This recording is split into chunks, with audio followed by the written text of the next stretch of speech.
from Crabitat to Crabitent, using a grow tent as a hermit crab enclosure.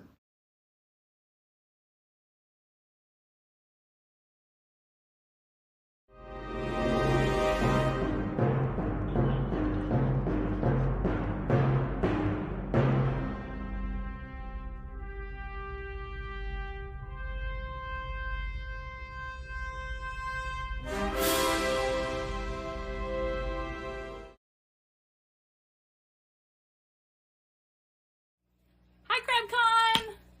I am Holly Suddeth, the inventor, owner-operator of the colossal Crabitent to house my colony of rescued hermit crabs. So why I have such a large enclosure? One, I want my hermit crabs to have space. My rescue journey started with 5 adopted hermit crabs that I adopted through Lycos. And from that 155 tank, I put a topper on. I did a modified to have sliding doors so that we used the same size topper because I couldn't figure out how to get an Exoterra that would fit the 55, and it became this whole thing. So we did a modified topper, so then we had this very large show-offy enclosure in our dining room, and everyone came over and were like, oh, that's for hermit crabs. That's crazy. That's just so much. And then a few more people contacted me about sad hermit crabs that they knew of, friends of a friend. Here and there, someone posted something on Facebook or in a mom's group, or someone from church commented like, hey, hey, we know these people getting rid of a hermit crab. So we just kept getting hermit crabs. And I mean, you can't put but so many hermit crabs in an enclosure. Like, you don't want to overcrowd them. So we started making other enclosures. So then I had many enclosures all over the whole house. It was getting a little ridiculous. So my husband said, hey, let's figure out a way to condense this down. What if you had a crab room? What if you had one large enclosure? Is that possible? So I started researching. When I started researching this over 2 years ago, there was nothing like this out there. There was reptile people. Thank you, reptile people. Oh, the reptile people. They had been housing their reptiles in grow tents for a while. And the only way I found that, I was on one of the reptile groups trying to get some plans for how to build an exceptionally large PVC enclosure, which was going to be so expensive, like almost $1,000 just in lumber. It was a lot. And some person randomly made a comment like, oh, you should be one of those idiots who puts their pets in grow tents. I was like, that is exactly the kind of idiot I want to be. So I went and started researching grow tents. There are a couple of really good grow tent Facebook groups out there. So I began down the journey of researching grow tents. And the things they're made of are designed to hold heat and humidity. They're designed to stay wet. The metal that's in them, initially I was terrified. Metal. No. Metal gives you the ick. You can't put metal in your Crabitat. And you can't. Don't put metal in your Crabitat. But in your Crabitent, it's okay, because the metal that comes, the poles are coated, so they're ready and prepared to hold all of that heat and humidity. You can soak them down in water and they won't rust because they're coated. Now, if they're damaged, if they're chipped, when your tent arrives, if your poles are chipped, please don't use that. Just send it back, because that paint being chipped, the metal under it would rust. I would be really scared of that one. But I've not had any damage on any of the tents that I've received. So I put together a grow tent, hermit Crabitat from scratch, kind of by myself. I asked a lot of questions. I wasn't getting the answers that I needed. There was one lady who just kept posting like how to set up a proper Crabitat, It's like, yeah, I've done that before. Like, my whole house is full of proper Crabitats. I need a giant enclosure. What would be some of the parameters? Please help me figure out how to do this. And there just wasn't a ton of support at the time. So this enclosure, there's a lot of things I would make better about it if I could. Eventually we will change out all of these things, but as you know, trying to change out a Crabitat once the crabs are in it, oh my gosh, somebody's always molting. You can't move the things. They're always molting. So anyway, of all the crabs in there, I can't change it. Someone's always molting. But for your Crabitat, learn from my fail. Here we go. First thing you're gonna need, a grow tent. Your grow tent will arrive in a box, a small box. It will fit on your coffee table as your dog oversees the unpacking. Be sure to neatly unpack everything so you can assess which poles go where. Instructions may or may not be clear, but remember, we're just building the frame. It's a box. You can figure out these hieroglyphics. You've got this. When assembling, it is easiest to assemble the bottom frame, then the top frame, and then just lift the top frame up and hook it onto the legs. You'll also, before you get too far in the process, you'll want to measure out some PVC fittings and posts, as those can go across the top as an extra cross beam for hanging more things from. Your kit will only come with maybe 2 of the cross beams to hang things from, and of course we want to hang lots and lots of things. Success! Triumph! It is assembled.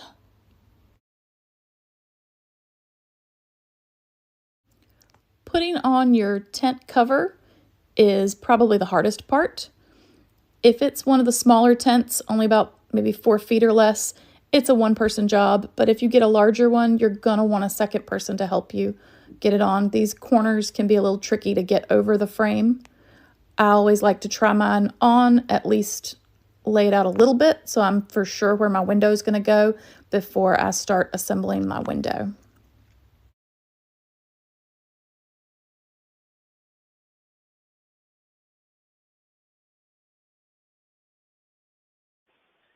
I'm putting my vinyl, I have my roll of vinyl. It's gonna become a window, a big window. So the window, it comes with this little window. This is garbage. What am I gonna see with that? No, I want a big window.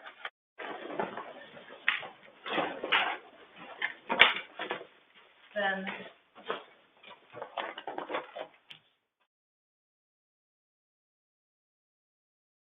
let's triple knot it.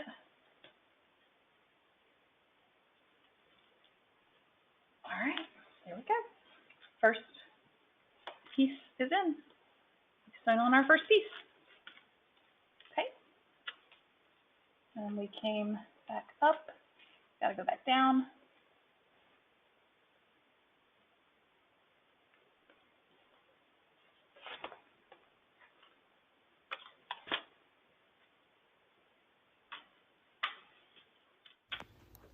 You do not need to be a seamstress to sew on this vinyl.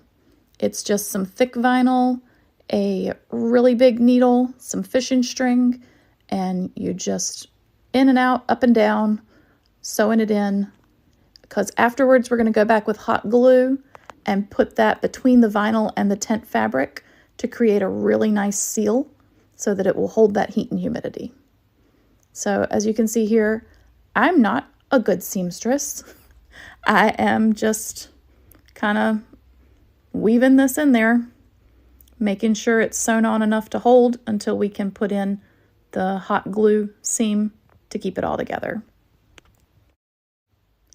Here I have cut off the excess vinyl, I've sewn it all on, and now I'm putting hot glue along the edges to just kind of get that vinyl warmed up and sort of melty into the fabric underneath it, and that's what's going to create that nice thick seal that's going to hold in all of that heat and humidity. Whew. Okay, this hot glue gets hot. If you don't burn your fingertips off, have you even done a project with hot glue? I only have one shot at cutting this. You're going to want to scissors at the ready. You pinch these two apart. See how this is pulled off of this, and then make a slit. Whoo, I did it. I've cut this. Okay, here we go.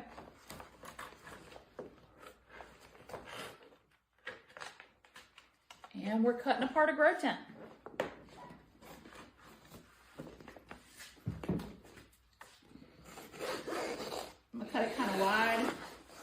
big here. And I'll go back and trim it better later. Okay. Now I gotta figure out where this edge is. Right about there. Trim this.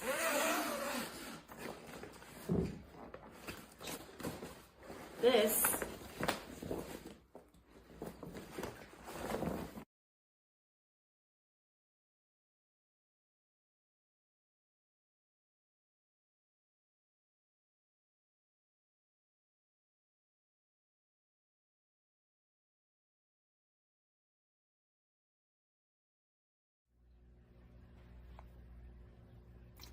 So there were a lot of questions about these ports that the cords come through. I'm going to open one up, show you guys. So these are zip tied very tightly. I can get to it. Let's see how tightly it's zip tied. Takes a lot of wedging to get your scissors under. So that is zip tied off. You condense it down to just a very small, very, very small circle to hold all this. There are strings that hold both of the enclosures. There is an outer layer and an inner layer. Let's see if we can get that better.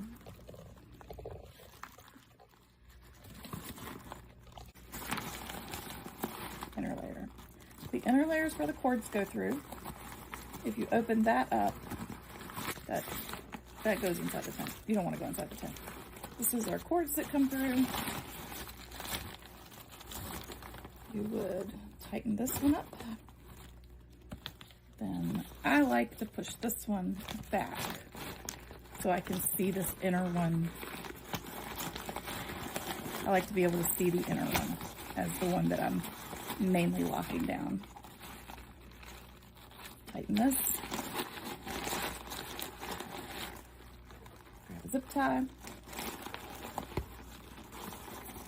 Get both layers.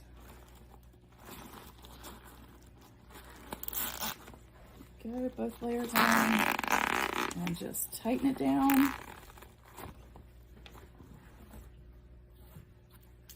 Done. Crab proof.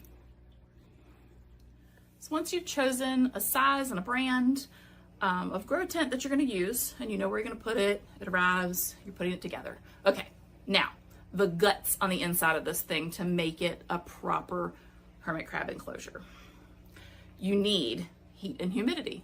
Oh, of course you do. It's hermit crabs. That's what they need. Heat and humidity.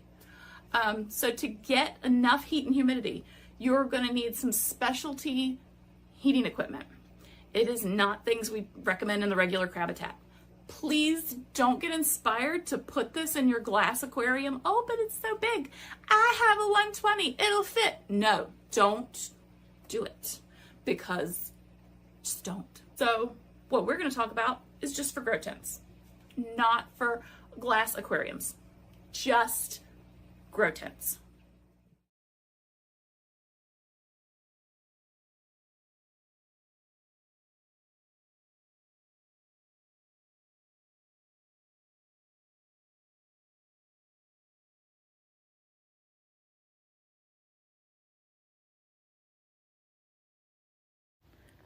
This is a radiant heat panel. I have created a zip tie chain to hook it to the upper poles of the enclosure. It comes with a metal chain or plastic feet for mounting, but you can't put the metal chain in there. It's just a cheap metal that would oxidize. So I created my own chain to hang it. I have one of the 4-foot beam farm heaters along the front here. That also helps to keep the water warm, and the warmer water helps keep the humidity and the heat higher. inside the enclosure. I only aim this at the silver in the ceiling, and that really gets that heat ramped up for if we've had some super exceptionally cold days. We do keep our house very cold, and in the dead of winter, the guys do occasionally need a little bump in heat for an hour or two a day if the temp drops. Because of the extreme heat of these little heat lights, please do not use the larger reptile basking ones as a heat source. Those usually have a cage around them because they get way hot to the touch, and that's dangerous for the crabs. So you figured out your heat. Perfect. Now we got to get humidity.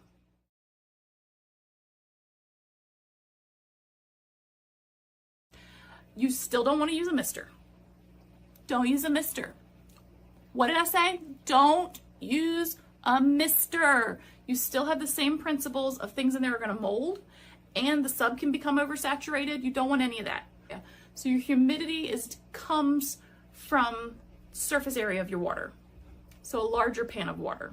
You have to figure out how to safely put that in with all of your other substrate so that it's not going to just pour into your substrate. In this enclosure, the way the substrate is set up in the containers, I have floor space available for my water. In my next enclosure, I put the waters lifted up above the substrate on another platform with a ledge so that if there is a leak, it's not just going to pour right into the substrate and flood it, because you don't want to flood still. Especially, we're talking 7 by 5 here. You don't want a flood in that. You can't redo that sub. That's insane. Don't do that.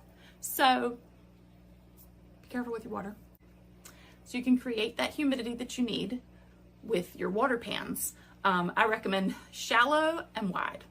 So you have plenty of surface area. Initially, when I tried this, because again, I'm going to tell you all my fails, so you don't have to go through a list of fails and refail.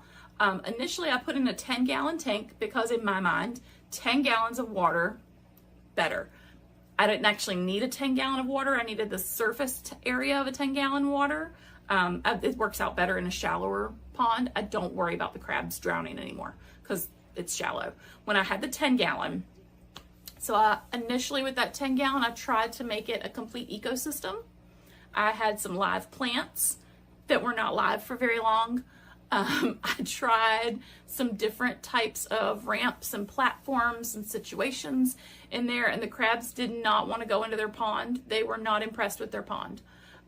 They still stayed right at the rim to drink, right at the edge. I had a floating platform. They'd get on and off that some. They still didn't even like the floating platform, and I think it's because they knew the water was so deep. And these are land hermit crabs. They're purple pinchers. They don't want to go swimming. Like some of you might have exotics that would like swimming, but I don't. These are all rescue sad beach shop crabs that don't want to go swimming. So I now have a shallow pan of water, and they're great with that. It has a waterfall feature. They love it. They'll sit in the waterfall. They play in the water at the very edge, but they don't want to go in.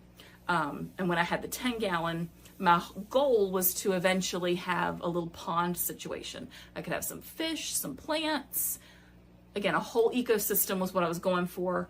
It just never worked out. I think that the amount of heat needed inside the enclosure kept the water too hot, and the plants were not thriving. I never even tried fish because I couldn't keep the plants alive. So I wasn't going to kill a fish if I couldn't even keep a plant alive. So the fish never came to fruition, but the plants were not making it.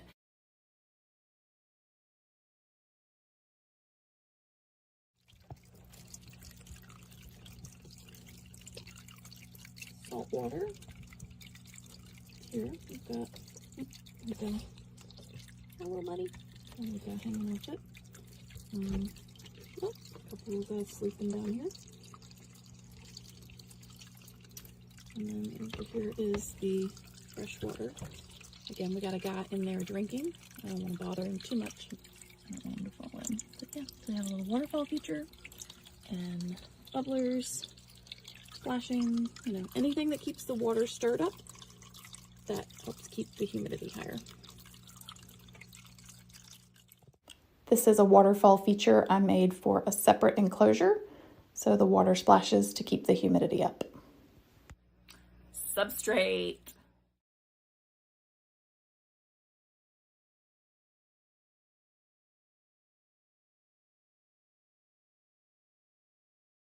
Now for substrate.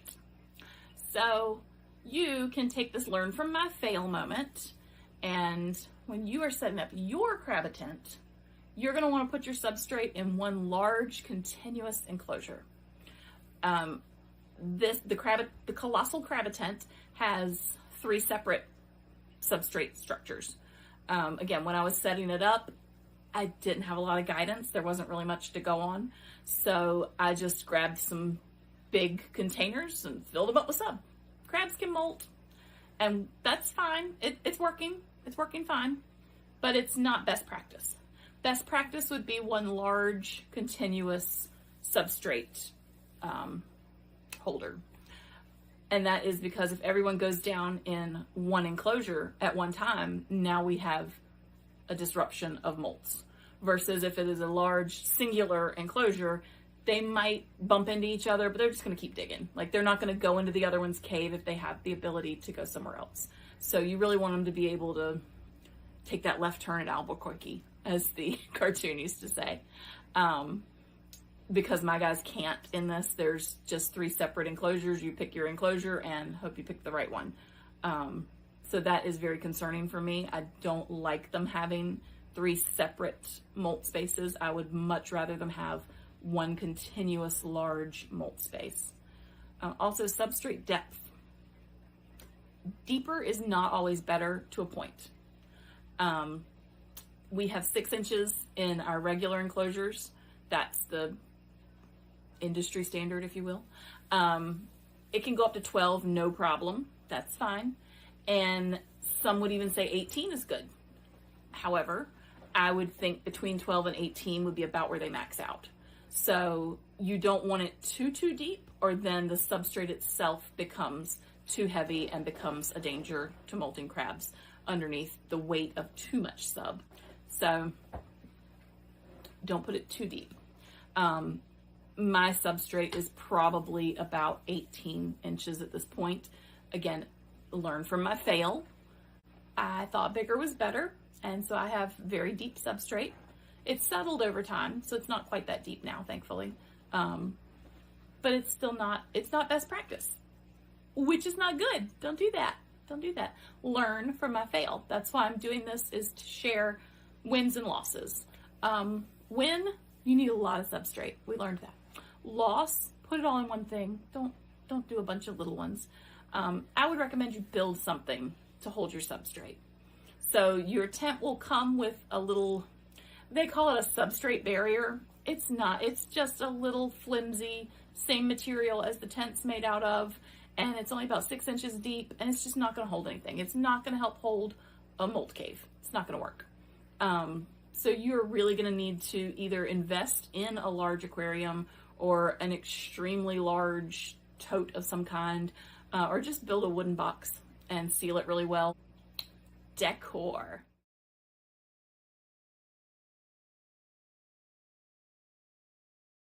Decor, fun.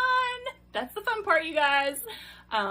That's where you get to really just go crazy, be creative. Do you want it colorful? Do you want it natural? Do you want it to look like a beach or a forest, or open or closed, or what do you want to do?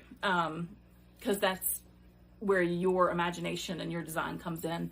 Some things I have found, some wins and losses. I bought a giant cork bark. It's huge.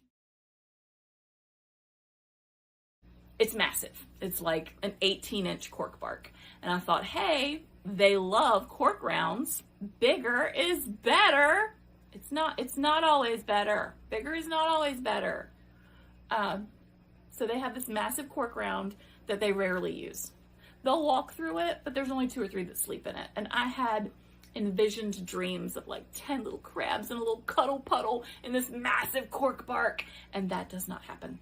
They still pile up into moss pits. They still pile up into the hanging coconuts. They still pile up into small cork rounds, like just small ones, not giant ones. So that's some things that they will and will not use. Here are some views from inside the colossal Crabitent with the colony of rescued hermit crabs that live here. Again, most of them are all rescues.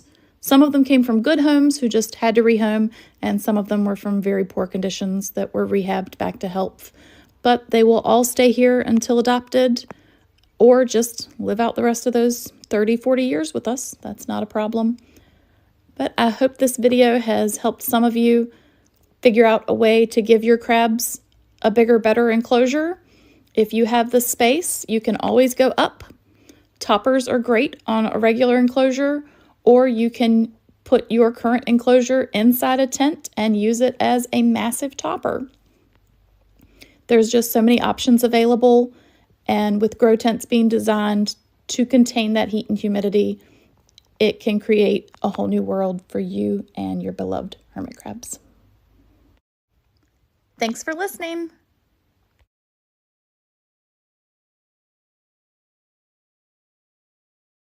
And then I've built.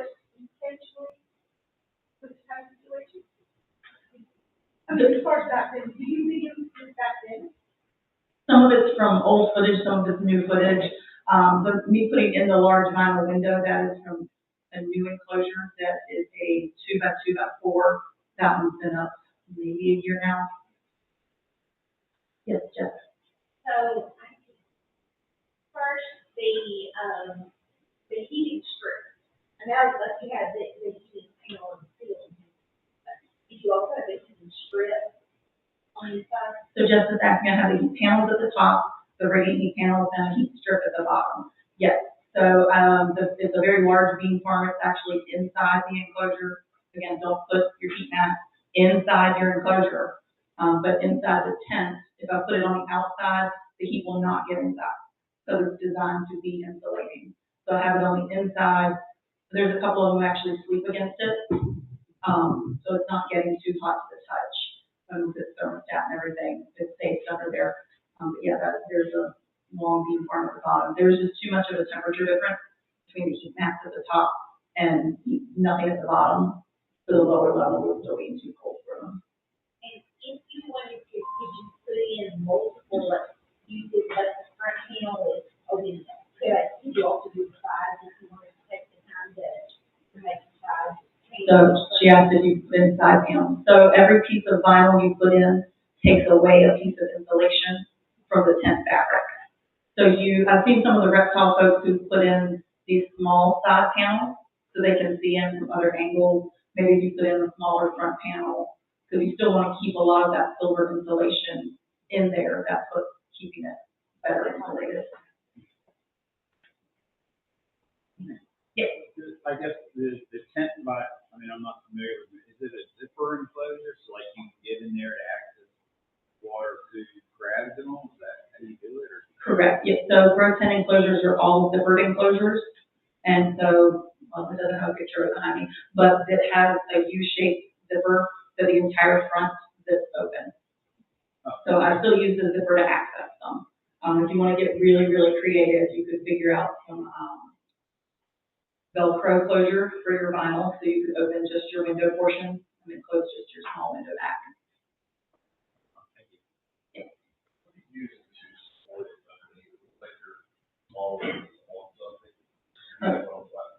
So supporting it, there's no need to support it, it's on the ground. Yep, both of them are on the ground, they both have their own, so a grow tent comes with posts and it's a frame, and then the fabric that comes with it is already pre-cut and sewn to go over it and enclose it. You don't have to put any kind of extra supports when you're out, but it's a different shelf just to have spaces to climb on. There's some people now who are they're actually building wood frames for inside their grow tent so they can still have your things. So the whole grow tent, they hold anything for hermit crabs, but like you're usually you can also cover them in PVC pipes. I have PVC fittings that go over the micro tent pipes like this, and then the PVC fittings are a little bit bigger. They go around, and you can just attach PVC pipes and hang things from it and have extra hangers.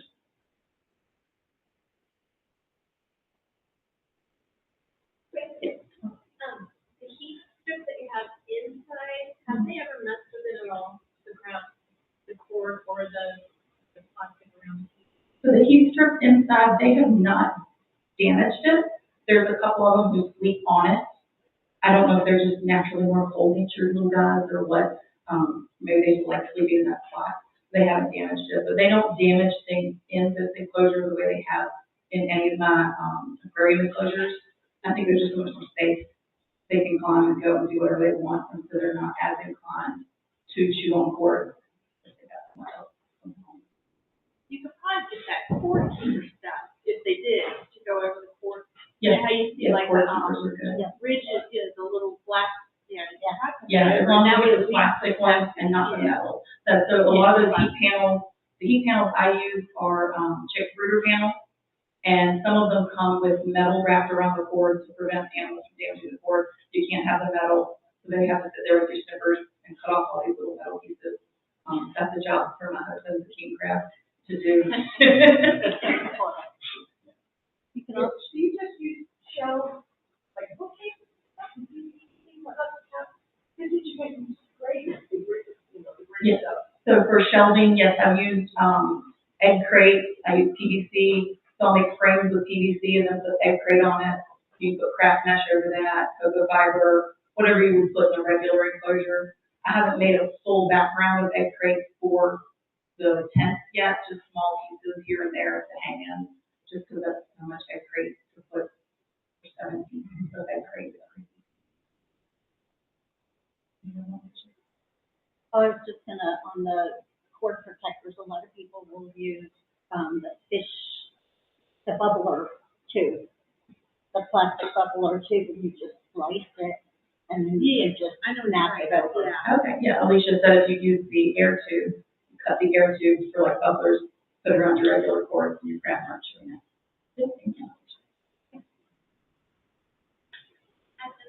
Yeah. So I don't know if you mentioned this, because I got here late. How much heat and humidity do you use? Does it drop rapidly when you're in there trying to clean out your water and change out your food? Or do you get everything ready, jump in, close the door, do your thing? So I do try to move pretty quick when I'm going in and out, because we do open majority of the front. But even when it's been open, maintenance is not an issue. With maintenance, it's gonna go right back to staff within an hour.